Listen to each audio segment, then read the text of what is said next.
On va maintenant partir en week-end dans une ville où on ne plaisante pas avec l'esprit de Noël. Cracovie, deuxième plus grande ville de Pologne, joyau du patrimoine mondial de l'UNESCO pour ses magnifiques bâtiments, mais aussi ses nombreuses traditions. Marie Croxel et Antoine Pocry.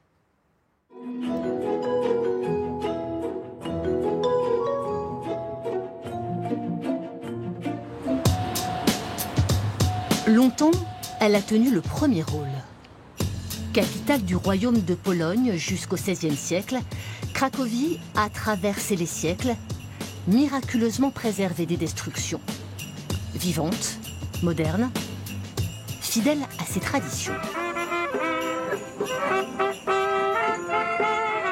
Bonjour. Bonjour Marie, bienvenue à Cracovie. Vous avez l'air très occupé. Oui, on se retrouve plus tard. À tout de suite. Regardez par ici, s'il vous plaît. Philippe, en pleine procession, est l'un des 140 participants du concours annuel de crèche. Un événement très populaire dans ce pays catholique. On y vient en famille, parfois de loin, admirer ou présenter sa création, représentation miniature des monuments de Cracovie. Au milieu des effluves de fromage, Philippe nous guide à travers le Rynek, la place emblématique de Cracovie. Depuis un siècle, c'est vraiment le cœur de la vie locale. C'est là que se déroulent les principaux événements.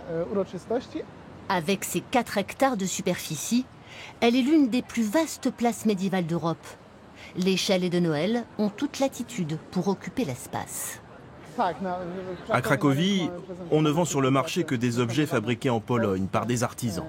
Une loi précise qu'on n'a pas le droit de vendre autre chose. Philippe nous avait prévenus. Toutes les heures sur la place, un son de trompette s'échappe de la plus haute tour de la basilique Sainte-Marie. L'hymne de Cracovie, interprété par un sapeur-pompier, s'interrompt toujours brutalement. L'hymne s'arrête en souvenir de l'invasion des Tatars. On dit qu'à l'époque, le trompettiste a été transpercé au cou par une flèche ennemie. Il est tombé et a cessé de jouer. Le spectacle se poursuit 80 mètres plus bas, dans la basilique éblouissante d'ébauches, de couleurs et de sculptures. Et un trésor, 13 mètres sur 11, le plus grand retable gothique d'Europe.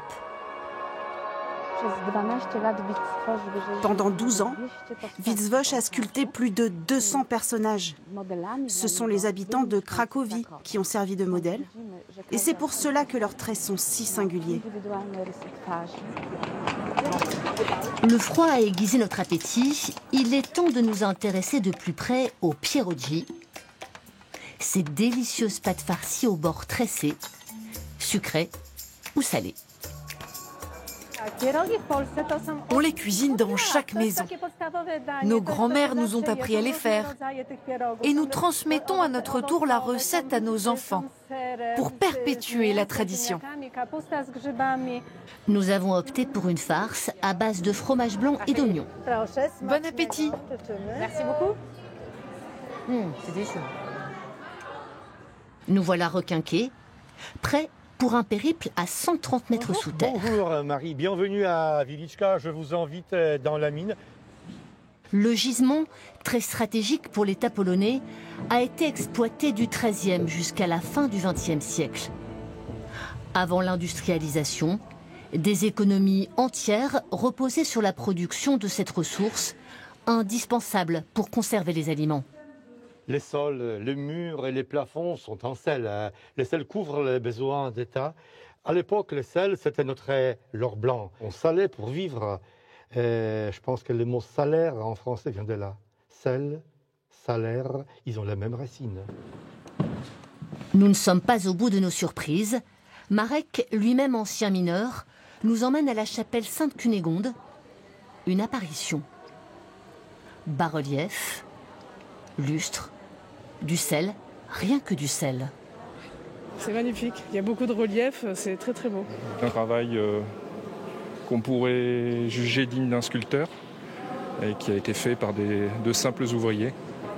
De simples mineurs, sculpteurs autodidactes, animés par la foi. Ils ont fait ça par la fierté. Ils descendaient dans la mine, mais ils n'étaient jamais sûrs de remonter. Ils avaient besoin de chapelles sur place, là où ils travaillaient. Nous quittons à regret notre royaume souterrain.